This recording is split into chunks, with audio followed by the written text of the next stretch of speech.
bien, d'ores et déjà, on voit que les médias montent et font monter Monsieur Édouard Philippe en prétendant que c'est la personnalité préférée des Français, ce qui est totalement faux.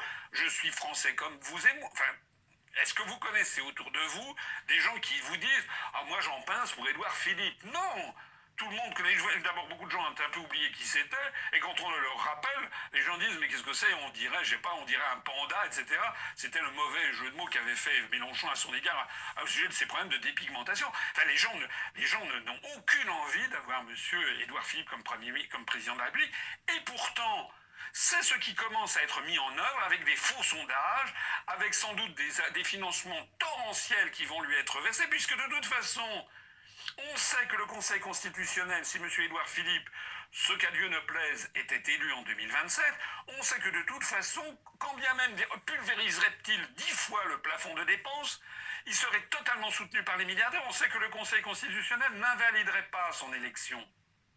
On est donc arrivé à la fin d'un cycle, voilà, d'un cycle historique. Le Conseil constitutionnel, ce soir, en validant la quasi-totalité de la loi sur les retraites, vient de manquer une occasion historique de se redresser et de redonner foi dans les institutions françaises par le peuple français. Alors, plus précisément, le Conseil constitutionnel a avalisé tout le projet de loi. Il a retoqué simplement des dispositions marginales, d'ailleurs c'était déjà sorti dans la presse il y a quelques jours, concernant notamment l'indice senior, qui n'emporte aucune conséquence financière, et donc ça avait d'ailleurs été manigancé en fait à l'origine avec l'exécutif, très probablement en mettant des petits trucs ici ou là pour que globalement le Conseil constitutionnel puisse offrir le spectacle de refuser tel ou tel point de détail. Mais l'indice senior, en fait, tout le monde s'en fout. La seule chose qui compte dans cette histoire, c'est l'âge de départ à la retraite qui est validé pour aller jusqu'à 64 ans.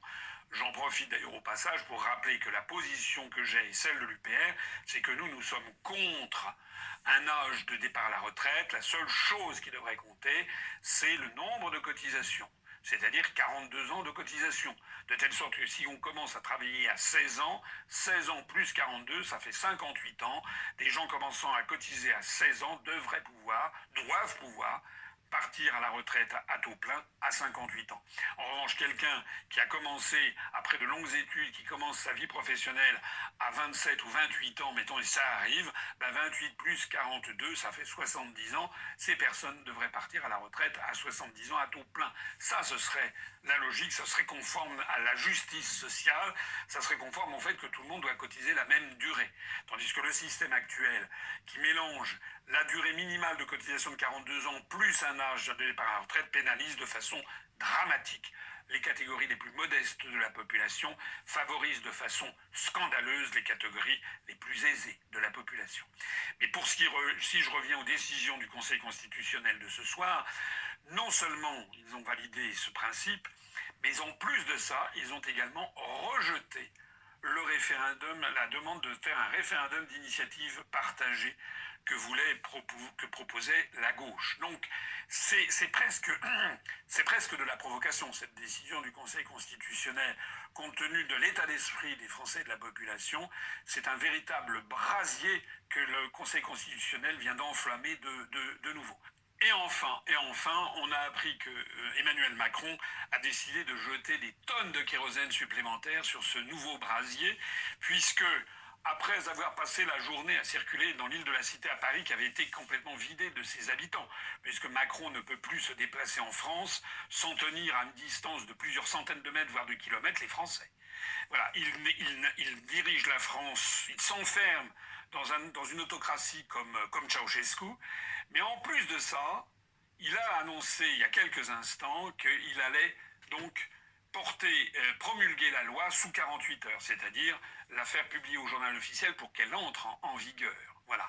C'est-à-dire qu'il y avait cette ultime chance d'avoir encore des négociations et qui était ça. Ça veut donc dire que Macron a choisi l'épreuve de force, alors qu'il est vomi par au moins 80% de la population française, alors que la France est au bord de l'explosion sociale, eh bien il choisit le passage en force. Voilà la situation de la France telle qu'elle est. Et la décision qu'il a prise ce soir est d'une extrême gravité. Je pèse mes mots. Voilà. Parce que ça veut dire que désormais les Français n'ont plus que le choix Voilà.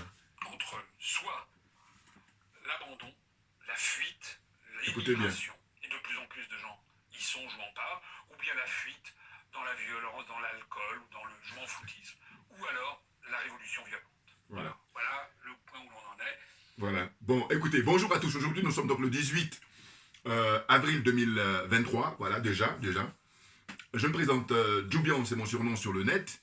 Et je suis accessoirement, mais accessoirement seulement spécialiste de la France.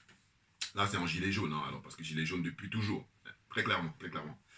Comme dirait ma femme, elle dit avant l'heure. Bon, alors, écoutez, j'aurais pu prendre des images des casseroles. Hein. Il y a des gens qui font des chants de casseroles. Et d'ailleurs, quand c'est comme ça, je me dis, mais quel est l'historique des casseroles?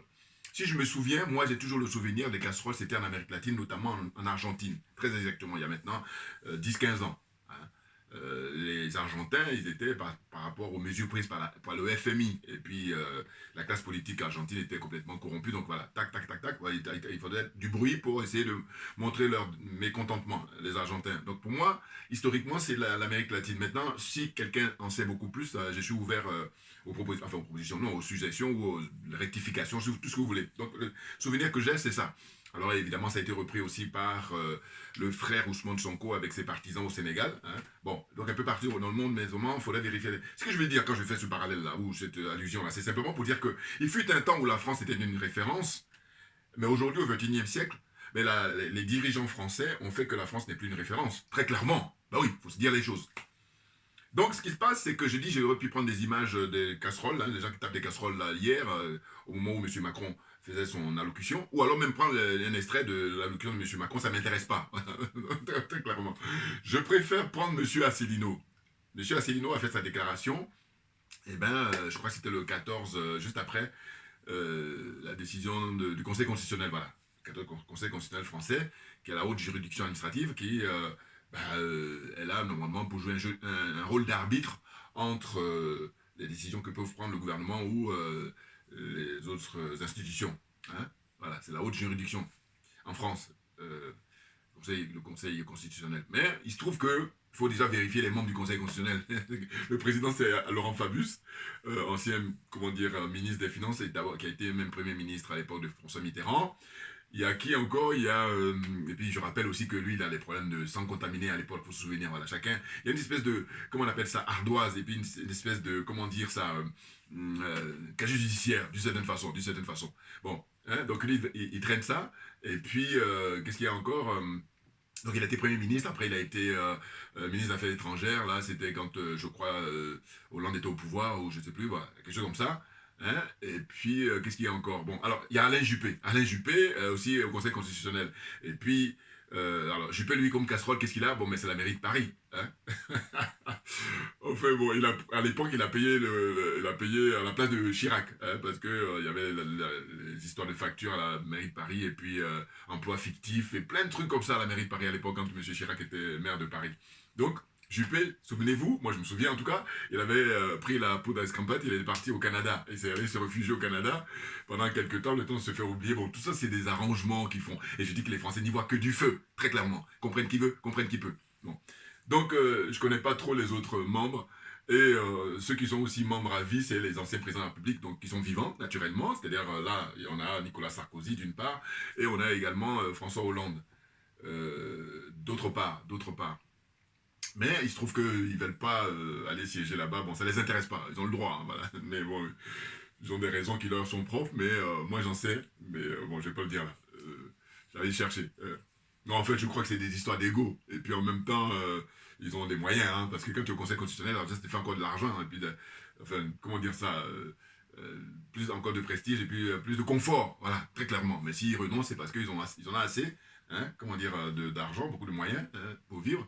Et puis aussi, je vous dis, par exemple, M. Nicolas Sarkozy, quand il fait des conférences à l'étranger, il gagne des pactoles. Et puis, sans oublier qu'il a été nommé ambassadeur par la Côte d'Ivoire, enfin, n'importe quoi, ça part dans tous les sens. Bon, là aussi, pareil, qui comprenne qui peut, comprenne qui veut. Mais écoutez, ce pays, au départ, je disais s'il n'existait pas, il fallait le créer. Non, il ne faut pas le créer parce que c'est particulier, c'est singulier, mais c'est unique au monde. Et regardez le nombre de jours que les gens ont passé là récemment hein, pour manifester. Ils ont, pendant 12, à 12 reprises, mais 12 reprises, est allé sur 3 mois pratiquement. Et M. Macron, il fait une allocution là hier, j'ai pris quelques notes, mais je dois vous dire que c'est ringard son intervention. Moi, je n'ai pas regardé en direct. Là, juste avant de faire ma vidéo, j'ai regardé un peu le résumé.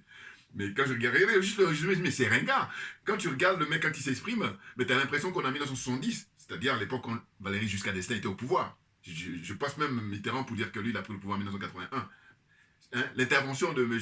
Macron en avril 2023, le 17 avril 2023, son allocution qui dure un quart d'heure pratiquement, c'est ringard, complètement. À côté, et ça montre en fait le mépris justement qu'ils ont pour le peuple français. Très clairement, parce que quand on regarde là tout ce qu'il a essayé d'énumérer et tout, mais tu as l'impression que tout va aller mieux, alors que non, nini, c'est que du mensonge, c'est que du déni. Maintenant, vous savez, moi, comme je dis, ma religion, c'est la vérité et la justice. Dans cette histoire-là, évidemment, on peut se focaliser sur M. Macron, alors que non.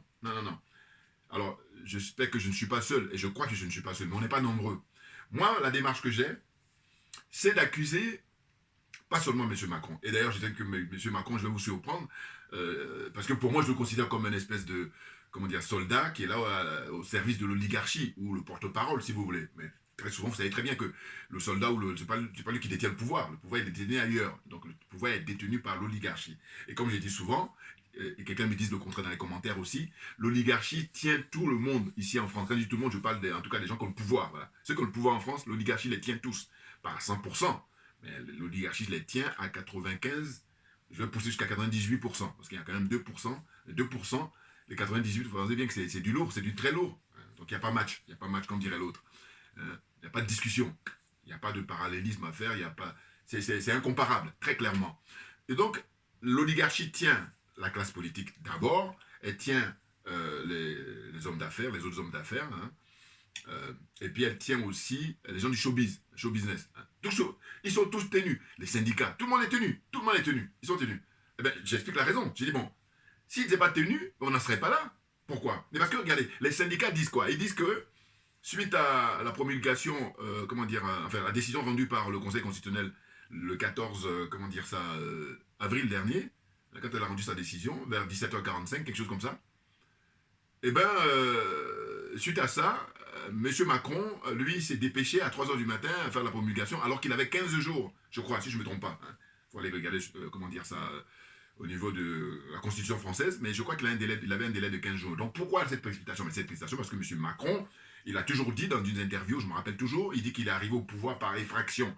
Donc s'il est arrivé au pouvoir par effraction, mais nous dans une suite logique. Donc tout ce qu'il fait, c'est par effraction. Alors je dirais que ceux qui sont surpris, bon, ils ne sont pas avertis, très clairement. Ou alors ils sont de mauvaise foi. Voilà. Maintenant, je dis que moi, je ne vais pas l'accabler, lui tout seul, parce que je dis, en réalité, quand vous lisez la Constitution française, les députés, les sénateurs, c'est-à-dire les hommes politiques là en France, les hommes et les femmes, ils ont le pouvoir de faire partir M. Macron quand ils veulent. Voilà. Quand ils veulent, ils peuvent le faire partir les voies légaux, voilà, en regardant les dispositions de la Constitution, notamment la fameuse motion de censure pour renverser son gouvernement, et puis même aller plus loin pour le poursuivre. Et ça, tout ça, c'est rappelé par M. François Asselineau. Voilà. C'est pour ça que je dis, je préfère écouter ce monsieur, parce qu'on apprend des choses plutôt que des gens qui nous endorment. M. Macron, il est ringard, alors que M. Macron est beaucoup plus jeune que M. Asselineau. Sachez-le bien. M. Asselineau est né en 1957. Donc il est plus âgé que moi. En revanche, M. Macron est plus jeune que moi. Mais quand tu l'écoutes parler, tu as l'impression qu'il a 94, 95 ans. Si ce n'est même pas 100 ans. Je n'exagère rien du tout. Son allocution, il est ringard. C'est vraiment du réchauffé, c'est des trucs regardez les allocutions qui ont été prononcées par Valéry Giscard d'Estaing, par Georges Pompidou, par M. Mitterrand, par M. Chirac. Regardez, vous allez voir qu'il n'y a rien de nouveau, ce qu'il a dit M. Macron. C'est incroyable, et c'est dommage, parce que lui, justement, on l'a vendu, on a fait sa publicité pour dire qu'il était jeune et qu'il allait essayer de vivre avec son temps. C'est complètement faux. Il est pire, que ses prédécesseurs, parce qu'il est plutôt dans une démarche j'ai envie de dire vieille France, mais bon, c'est mélangé en fait, voilà. Avec lui, c'est pot pourri. D'ailleurs, c'est ça. Je vous dis, pour moi, toujours en tant qu'analyste, pour quelqu'un qui est passionné de la vie politique, je dis que M. Macron, il est juste dans la continuité. On a commencé avec Chirac, pas Chirac, mais surtout avec Nicolas Sarkozy. Voilà. C'est là où les hostilités ont commencé avec les Français. Sarkozy, Hollande, parce que Sarkozy c'est chaud, on met un peu le froid avec Hollande, et puis tac, maintenant on prend comment dire, Macron pour finaliser le travail. Parce qu'en réalité, vous savez très bien que ça fait très longtemps la question le projet sur la retraite en France, et je crois que dans les archives, Mitterrand, dans son programme, quand il est arrivé, c'est lui qui a permis à ce que la retraite soit à 60 ans. Mais entre-temps, Rebelote s'est passé à 62. Et 62, maintenant, les gens sont éveillés. Voilà. Les gens ont une conscience aujourd'hui qu'ils n'avaient pas il y a 20-30 ans. Par exemple. En tout cas, plus de gens. Surtout qu'on a l'heure du numérique, on a l'heure d'Internet et des réseaux sociaux. Que par conséquent, les gens étant informés veulent plus se laisser faire. Puis c'est une question de génération aussi. Une nouvelle génération qui est là, qui est branchée, bon, qui est gâtée même, voilà, clairement. Hein. Bon, mais ce que je veux dire, c'est quoi? C'est que je dis, comme les députés et les sénateurs, ils ont les moyens, pourquoi ils ne le font pas? Voilà la question. Tout ce qu'ils font là, c'est que de l'animation, c'est, comment dire ça, c'est des mises en scène. Voilà. Et les Français, ils n'y voient que du feu. C'est ça le problème. Parce que normalement, d'une part, les syndicats, pourquoi eux, ils disent qu'il faut attendre le 1er mai 2023 pour sortir, alors que, plus que jamais, comme on dit, il faut battre le fer tant qu'il est chaud. Donc, quand la décision est tombée du Conseil constitutionnel le 14, eh ben on enchaîne dès le 15 pour faire une grève générale. Bah oui, sinon on ne fera jamais.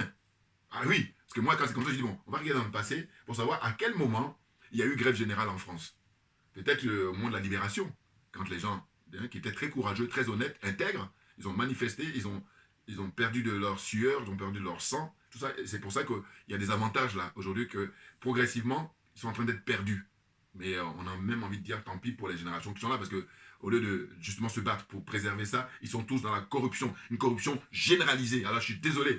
Ah oui, oui, oui, vous savez quoi? Là, mon slogan, là, qui est comment dire, dédié aux dirigeants africains, hein, de cette zone-là, où on utilise le franc CFA, une monnaie maudite, une monnaie nazie. Voilà, hein. Donc je dis, la zone des aliénés, des complexés, des corrompus, eh ben, quand on veut parler de la discussion française, je dis, mais voilà, il faut vous battre pour garder les droits là, dont les gens sont morts. Hein. Congés payés, plein de trucs, des avantages qu'ils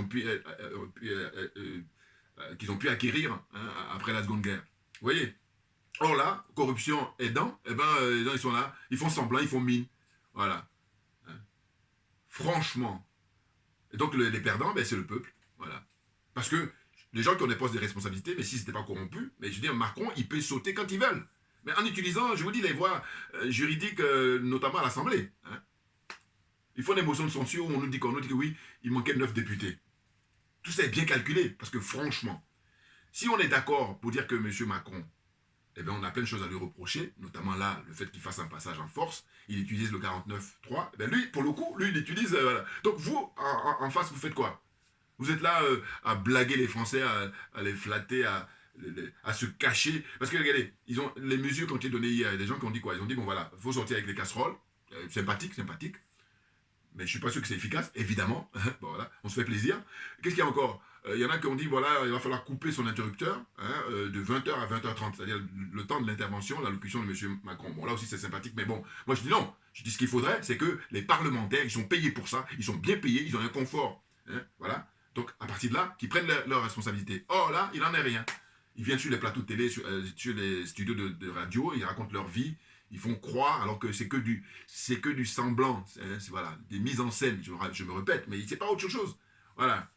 Non. Moi, ma religion, c'est la vérité et la justice. Et je dis, là, surtout quand vous avez des postes pour gérer le bien commun, l'intérêt général, ça ne doit pas rigoler.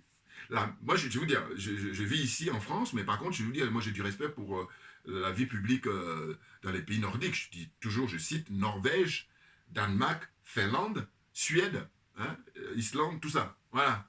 Non, on rigole pas. 1 euro, allez, tu dois t'expliquer et puis tu dégages. Va faire autre chose. Tu as plein de trucs à faire là. Il y a plein de boulot. Voilà. Or, la France, non. Les gens se font plaisir. Et je dis la République des privilégiés. Parce que regardez, quand on parle des retraites, bon, je l'ai dit, je redis encore parce que il y a des trucs qui sont énormes et je comprends. Et là, moi, quand je m'exprime souvent, je vous dis c'est mon bon sens. Ah oui, très souvent. Les parlementaires, c'est-à-dire les députés ou les sénateurs, il suffit de 1 ou 2 mandats, puis ça y est, ils ont une pension de retraite. Hein? Ils ont des indemnités pour la retraite. 1 ou 2 mandats. Mais non, mais c'est scandaleux. Or là, c'est des choses qui ont existé depuis longtemps. Je veux bien. Mais pourquoi, à l'occasion, justement, là, de cette réforme des retraites, pourquoi ne pas évacuer tout ça? De dire non, non, non, si on dit qu'on est dans une république, c'est-à-dire qui se respecte en disant la devise liberté, égalité et fraternité, bon, c'est pas normal que là, il y ait ces privilégiés-là. Et puis c'est flagrant. Hein. Un ou deux mandats, c'est-à-dire que déjà, ils ont une vie confortable, hein, un bon salaire, des indemnités énormes, hein, TGV gratuit, l'avion gratuit, enfin, en tout cas, des billets qui sont donnés comme ça dans l'année. Hein, sans compter d'autres avantages qui m'échappent avec les budgets qu'ils ont pour fournir leur secrétariat, leur, comment on appelle ça, tâches parlementaires. Ils ont plein d'avantages, c'est clair, hein, par rapport, comme si on compare aux Français moyens, est-ce que les revenus du Français moyen, qui lui très souvent travaille dans le privé. Voilà la question. Hein. Et autre chose qui est tabou, c'est la question des paradis fiscaux. Ah ben oui, or là, on est au cœur du sujet, parce que l'argent est le nez de la guerre. Mais ce que je constate, et là ça m'est venu là, avant de faire cette vidéo, j'y pensais, c'est que Macron lui-même il en a parlé hier dans son allocution, je crois si je ne me trompe pas, en disant qu'il va donner plus de moyens aux gendarmes pour surveiller l'immigration, bon, n'importe quoi, enfin bon. Mais ce que je voulais dire, c'est que j'ai dit, mais il a aussi dit qu'il allait donner les moyens pour que, au niveau fraude fiscale, mais attendez, ça, c'est quelque chose, ben, il faut prendre l'exemple justement sur les pays nordiques. Et quand je dis prendre l'exemple, mais il faut le prendre concrètement, il faut le prendre réellement, et non pas faire semblant. Parce qu'en plus, à l'époque, vous savez, ils avaient dit, ils avaient nommé M. Jospin, ancien Premier ministre, comme il a tenu une commission là, où il y avait Roselyne Bachelot dans son groupe, hein, dans les gens qui l'a coopté, et ils ont fait, et puis ils ont rendu des rapports, et comme d'habitude, le rapport, il est mis dans le tiroir. Et moi, à l'époque, j'avais fait des vidéos où j'ai dit, mais attendez, comment on peut faire une commission, hein, pour dire qu'on veut harmoniser la vie publique française, politique, ou alors la rendre beaucoup plus, comment dire, mettre beaucoup plus de moralité. Mais comment on peut faire cette, comment dire ça, cette commission, et puis ne pas y inclure Madame Eva Joly. Madame Eva Joly, elle est toujours en activité. Roselyne Bachelot. Jospin encore ça passe, parce que c'est un homme intègre. Voilà. Mais, enfin bon, bref, je vais faire la fin de la parenthèse. On va revenir maintenant à l'allocution de ce monsieur, et de dire qu'il se moque royalement du peuple français. Mais lui, il n'est que, je vous dis, le porte-parole hein, ou le soldat de cette oligarchie-là qui dirige. Mais on est arrivé à la fin, on est arrivé à la limite. Voilà. Maintenant, le peuple doit prendre les choses en main, très clairement. Et je dis que la France, elle était un exemple longtemps dans le passé, les siècles derniers. Mais là, au XXIe siècle, ils sont complètement en décalage. À tel point que la classe dirigeante, alors qu'il fut un temps où c'était les pays africains qui copiaient sur le modèle, hein, ce qu'ils appellent modèle républicain, un modèle démocratique en France, français du moins, eh bien, c'est le contraire qui se produit maintenant au XXIe siècle, malheureusement. Hein? Depuis Sarkozy, et là, M. Macron lui enfonce le clou, quand il dit, enfin, par rapport aux mesures qu'il prend, hein, notamment face aux Gilets jaunes, éborgner plus de 30 personnes, hein, plus de 11 morts, qu'est-ce qu'il y a encore hein, les gens qui sont handicapés à vie, hein, les gens qui sont tenus d'aller pointer tous les vendredis dans les postes de commissariat ou de gendarmerie pour dire qu'ils ne vont pas aller à tel endroit quand tu habites à Paris ou quand tu habites ailleurs. Voilà. Privation. Les droits des gens sont niés, très clairement. Vous voyez? Donc il y a beaucoup de choses à dire. Et que par conséquent, je trouve que c'est trop facile de rester focalisé sur M. Macron. Ceux qui n'ont pas compris, je comprends, circonstances atténuantes. Encore que. Mais il y en a qui ont beaucoup compris, mais qui font semblant. Évidemment, c'est facile. Parce qu'ici, on est dans la culture, ce que j'appelle du bouc émissaire. Ah, ça, c'est propre aussi à la France. Hein. C'est-à-dire qu'on chope quelqu'un et on dit, bon, toi, tu vas payer. Et pendant ce temps-là, il y a des gens sur on voit, finalement, moi, je dis, excusez-moi, Macron, étant donné qu'il y a les députés qui sont là pour représenter le peuple et qu'ils ont à leur disposition, la Constitution leur permet de faire partie Macron et son gouvernement et qu'ils ne le font pas, il faut arrêter. Voilà. Donc, bouc émissaire pour moi, c'est Macron. C'est trop facile. Parce que les syndicats, pareil, pourquoi pas une grève comment dire, nationale, une grève générale, voilà. Pourquoi ils ne le font pas? Parce que ces gens-là gagnent beaucoup d'argent, ils ont des conforts de vie, hein, ils sont propriétaires des immeubles et tout ça. Enfin, c'est du vrai business. Et le dindon de la farce, c'est le peuple. Vous comprenez? N'importe quoi. Et après, par-dessus le marché, on veut donner des leçons. Alors que moi, je dis, mais quand c'est comme ça, tu rases les murs, tu te caches. Ouais. Ah, je vais surprendre plus d'un, là. Mais le niveau est très élevé, là, par contre. Attention, ouais, parce que quand le niveau est élevé, limite, mais il y a des gens qui vont voir des courbatures. Parce que ce que je suis en train de dire là, évidemment, si t'as pas compris, t'as pas compris, mais si t'as compris, moi, j'ai compris. Voilà. J'ai la prétention de dire que j'ai compris. J'ai dit que là, aujourd'hui, M. Macron n'est pas le seul responsable et que les hommes et les femmes politiques en France ne prennent pas leurs responsabilités. Voilà, c'est de ça dont il s'agit. Bon, c'est pas nouveau, hein, vous regardez mes vieilles vidéos, vous allez voir que je dis ça souvent. C'est même pour ça que je dis que la France, sur le plan démocratique, elle est disqualifiée, très clairement. Mais bien entendu. Parce que le monsieur dit quoi? Il dit, bon voilà, donnez-moi 100 jours. Non, mais là, quand je vous dis souvent qu'il n'y a pas besoin d'aller prendre des places de spectacle ou d'aller au cinéma, tu te pointes chez toi, tu regardes les infos, tu as pouffé de rire. Mais pour pouffer de rire, encore faut-il avoir compris. Moi, je pouffe de rire dans ce cas-là. Pourquoi? Parce que je dis, mais toujours pareil, mon bon sens qui m'aide. En général, en France, quand quelqu'un est élu, on lui dit qu'on va lui accorder 100 jours. 100 jours de grâce d'une certaine façon. C'est-à-dire 100 jours de délai pour voir quelles sont les mesures qu'il va prendre. Est-ce qu'il va mettre en pratique ce qu'il a mis dans son programme? Donc 100 jours. Or, le constat qu'on fait, c'est que M. Macron, non seulement il a dépassé les 100 jours, parce qu'il a été élu, enfin il a été réélu, puisqu'il a été élu initialement, hein, c'était en 2017, si je me trompe, hein, et puis là, rebelote en 2022. Bon. D'ailleurs, je vais le redire à qui veut l'entendre, voilà, parce que moi je dis, ma religion c'est la vérité et la justice, donc je ne vais pas le cacher, je l'ai déjà dit, donc je peux le dire à nouveau, parce qu'il y a d'autres qui me prennent en marche maintenant. En 2017, la personne qui devait être élue, c'était M. François Fillon. C'est pour ça qu'ils l'ont fait subir. Hein, vous connaissez l'histoire de Fillon, là, l'histoire de costume qu'il n'a pas payé, le pressing, n'importe quoi, ou alors qu'il a embauché sa femme, n'importe quoi. Pourquoi? Parce que en la matière, si vous faites une enquête, vous allez voir que si on compare tous les hommes, les femmes politiques français, monsieur Fillon, ce qu'on lui reprochait, c'est du pipi de chat. Premier point, comprenez-le. Deuxième point, un autre truc qui m'a fait sourire là, quand j'ai appris récemment, c'est que M. Fillon, avant que M. Macron ne déclenche, enfin M. Macron, non excusez-moi, M. Vladimir Poutine, hein, le président russe, qui est un homme providentiel, d'abord pour son peuple, ensuite pour les peuples africains qui veulent se libérer d'abord de l'impérialisme, ensuite du colonialisme, et enfin de la France-Afrique. Voilà, ces pays qui veulent là, eh ben, c'est un homme providentiel pour eux. Comprenne qui veut, comprenne qui peut. Vous voyez? Donc, ce que je disais, excusez-moi, là, j'ai perdu un peu la pile. Non, mais c'est incroyable, il y a tellement de choses à dire. Hein? Bon, ça va peut-être me revenir, mais excusez-moi, parce que là, je suis emporté là. Voilà, c'est les 100 jours. Voilà, l'histoire des 100 jours. Non, mais attends. Donc, ce monsieur, je vous dis, il méprise le peuple, comment il peut parler de 100 jours alors que, quand on fait les calculs, il est rendu à 2500 jours. 2500 jours au pouvoir. Bon, hein, si les calculs sont bons là. 2500 jours. Mais il aurait dit 100 jours quand il a été réélu, passe encore. Et donc voilà, c'est ça, ça me revient là, ce que j'avais oublié. Parce que j'ai dit Fillon, voilà, Fillon c'est lui qui devait être élu en 2017. Et en 2022, celui qui devait être élu, c'est Jean-Luc Mélenchon. Bon, mais Mélenchon est un gros franc-maçon, lui il est dans la combine. Fillon aussi, mais un peu moins. Voilà. Fillon un peu moins. Vous voyez ce qu'on va faire. Voilà, c'est ça qu'il faut comprendre aussi. La manière dont les gens sont traités, c'est là où vous mesurez si ces gens-là sont. Le degré d'honnêteté. Fillon est beaucoup plus honnête que Mélenchon, très clairement. Et je vous dis, Mélenchon, je lui donne le premier prix pour l'homme politique français le plus démagogue. Et les frères africains qui n'ont pas compris, eh ben, quand tu leur demandes quel est l'homme politique français que vous aimez ou que vous trouvez sympathique, ils vont citer Mélenchon parce qu'ils n'ont pas beaucoup compris. Mais dans ce cas-là, essayez, on a l'heure d'Internet, essayez d'aller regarder les interviews, aller regarder les vidéos des gens, et puis aller liser. Enfin bon, il y a plein de trucs comme ça aujourd'hui, il n'y a plus d'excuses, voilà. Sauf les gens qui n'ont pas la faculté de lecture ou, comment dire ça, un niveau voilà, avancé. On peut comprendre, mais toujours en réserve. Vous voyez? Donc, c'est pour dire quoi? C'est pour dire que M. Macron, voilà, il est un soldat de l'oligarchie qui doit imposer avec tous les moyens. Et d'ailleurs, M.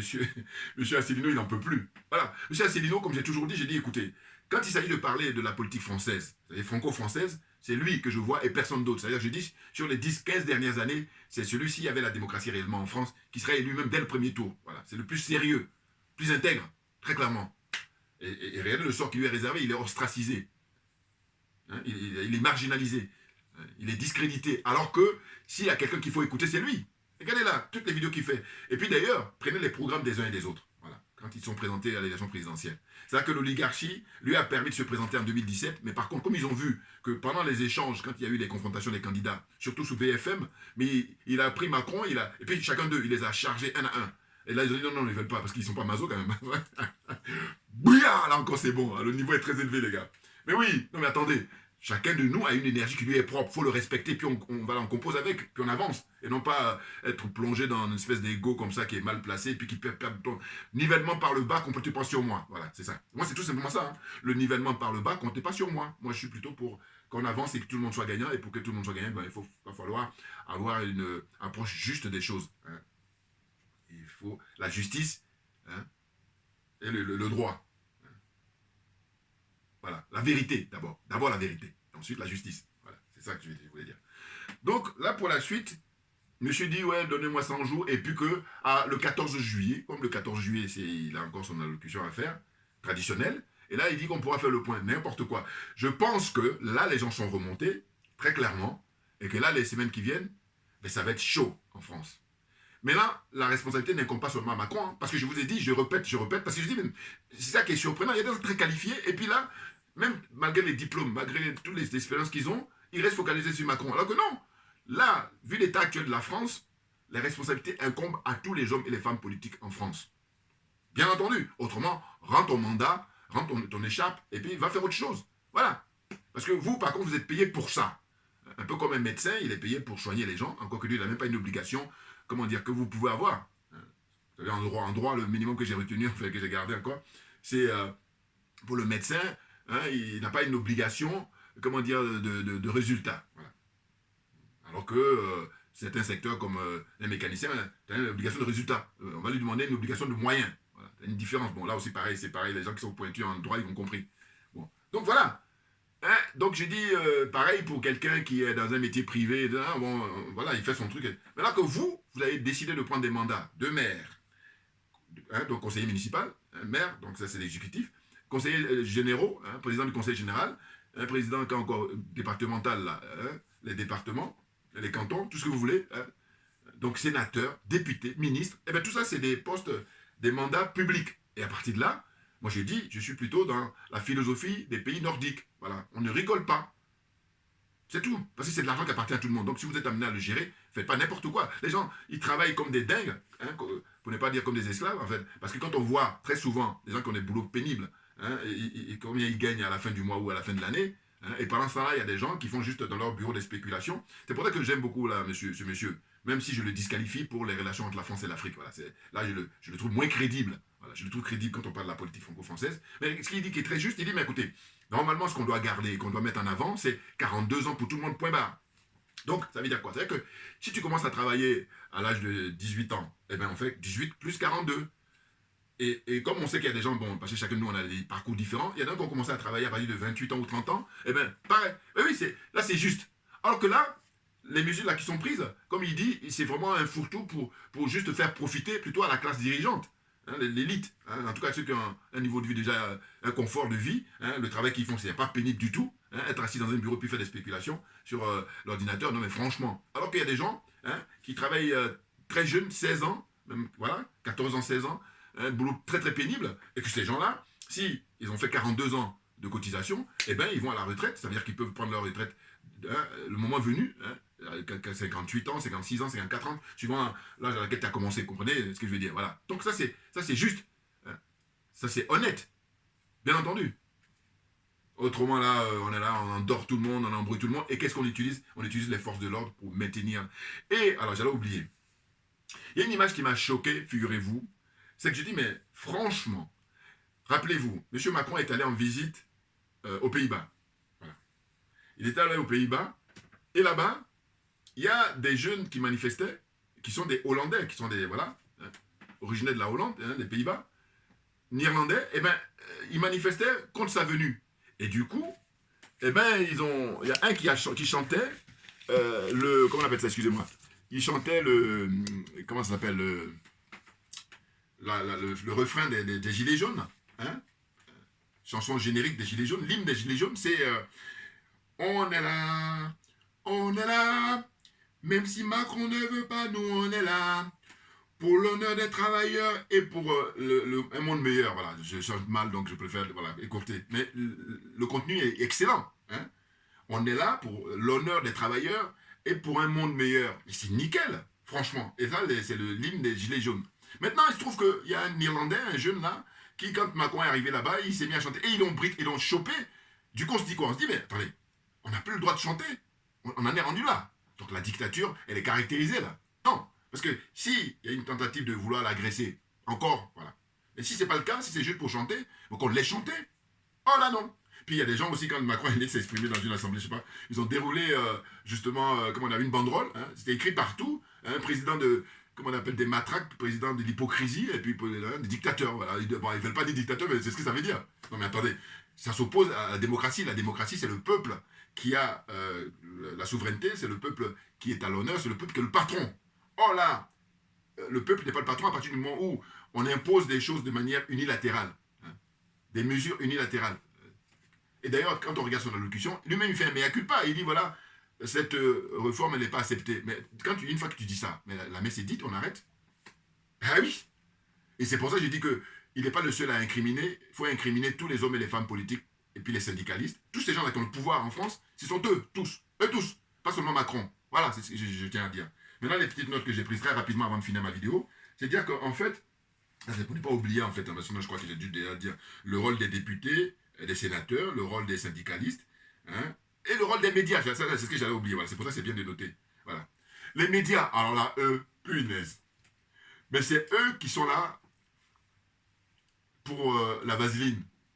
Excusez-moi d'être grossier, mais j'utilise un peu le terme qu'a utilisé à l'époque Alpha Blondy. Bon, même si je le critique, mais là, à l'époque, il l'avait utilisé. Voilà. Bon, c'est connu, hein, évidemment. Mais je veux dire, je me rappelle, dans une interview, il avait sorti ça. Les journalistes en France, c'est la vaseline. Ils font glisser dans leur pratique, dans le boulot qu'ils font là. Eh bien, ils sont très, très loin de la charte de Munich. Pareil, moi, la charte de Munich, j'ai appris que par M. Asselineau. Voilà, c'est une charte qui a été, à l'époque, dans les années 70, qui a été mise en place pour tous les journalistes du monde entier, normalement. Ceux qui veulent bien. Un peu comme, vous savez, quand vous êtes à l'ONU. À l'ONU, il y a des mesures qui sont prises et ils ont dit que ça concerne les pays. Bon. Mais là aussi, pareil, c'est la pure escroquerie. C'est-à-dire qu'en fait, avec les Occidentaux, ce qu'on peut constater, là maintenant avec le recul, hein, je vous dis, c'est pour ça que je suis très content de pouvoir faire des vidéos. Parce que c'est nécessaire de pouvoir évacuer, surtout quand on sait des choses. En fait, ils sont dans une situation que je qualifie de le vice qui rend hommage à la vertu. Voilà, c'est une phrase aussi que j'ai prise avec la lecture, en lisant les livres de François-Xavier Verschave. Voilà. Hein, le vice rend hommage à la vertu. Ça, c'est les qualités. Eux sont dans une situation de dire, bon, mais ils vont te vendre quelque chose, allez, fais-le, mais eux, ils ne le font pas. N'importe quoi. C'est pas sérieux. Voilà, on méprise les gens. Donc, corruption morale, dans un premier temps, et ensuite corruption matérielle. Vous comprenez?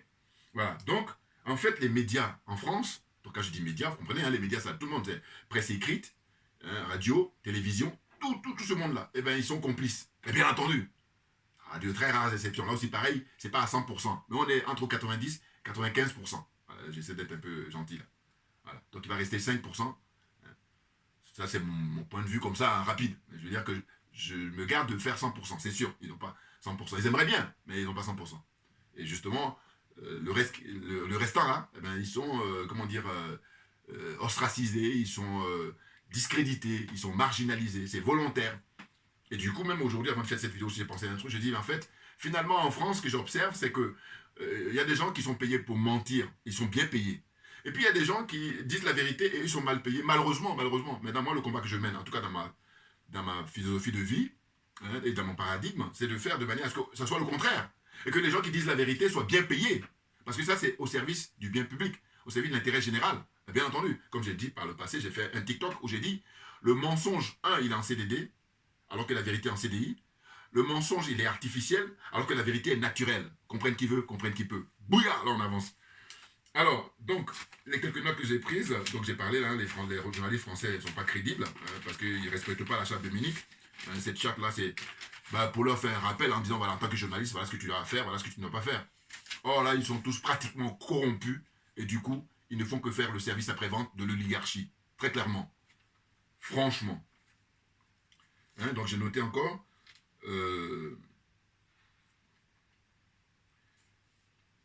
résumé de l'intervention de M. Macron. M. Macron dit donc qu'il faut lui accorder 100 jours, n'importe quoi, alors que le mec il est au pouvoir depuis 5 ans, depuis 5 ans, depuis le mois de mai, là, quand il a été réélu, enfin, réélu soit disant, hein, bon, là, on va faire avec, mais en tout cas, ceux qui s'y connaissent savent très bien qu'il n'a pas été élu, M. Macron. C'est un hold-up. Lui, il dit qu'il est arrivé par effraction dans son premier mandat, et puis dans son deuxième mandat, moi je dis trouver un mot encore.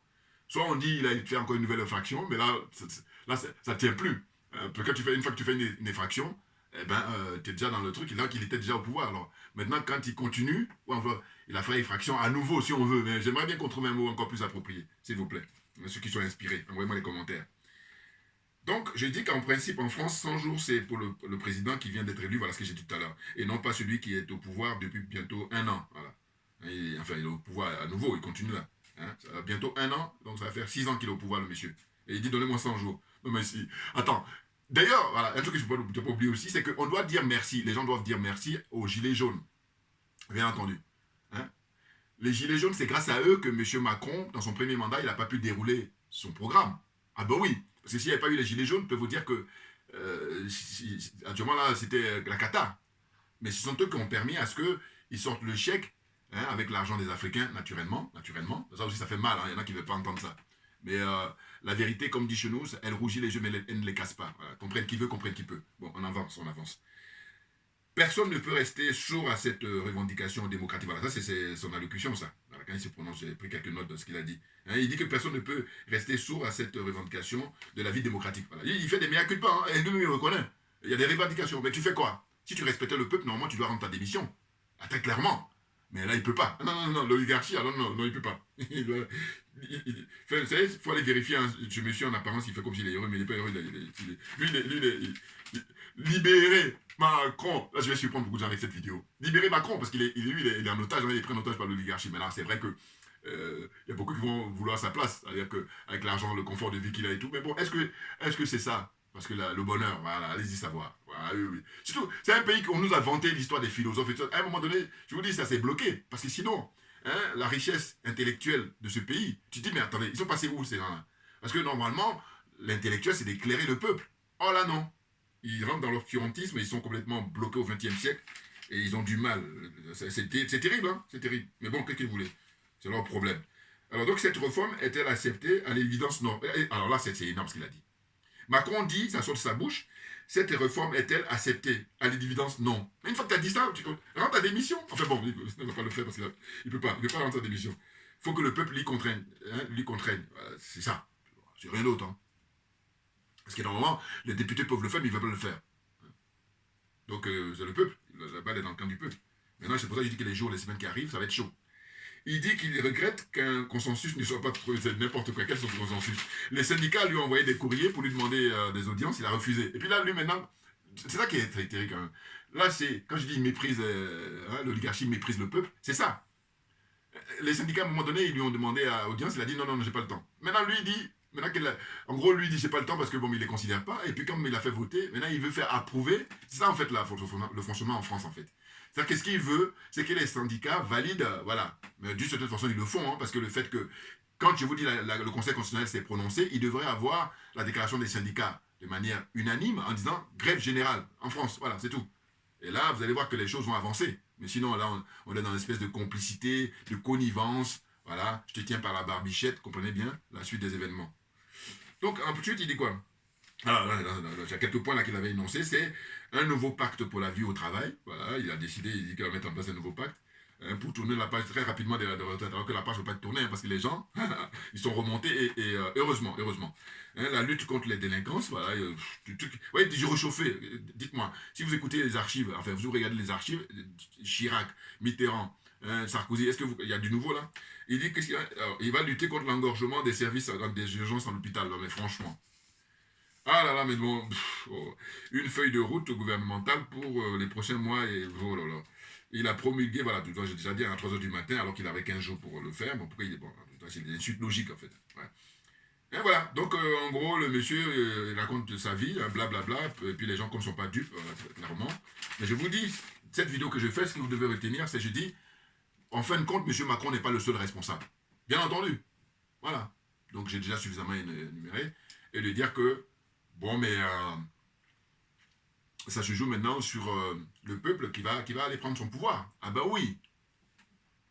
Le peuple est souverain. C'est écrit noir sur blanc dans tous leurs écrits. Hein. Maintenant, dans la pratique, c'est là où il n'y a personne. Et c'est là où le bas blesse.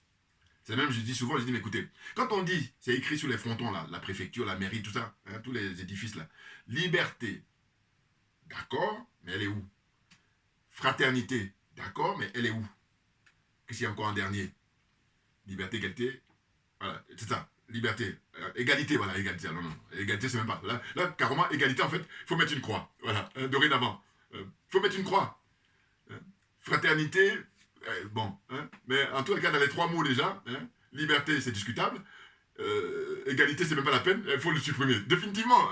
C'est pour ça que je dis, si tu as compris, ça ne peut que pouffer de rire. Mais bon, à la fin, il faut mettre en guillemets parce qu'il y a des gens qui n'ont pas à se soigner. C'est très grave pour un des pays qui est un des pays avec l'argent qu'ils prennent en Afrique, toutes les richesses africaines.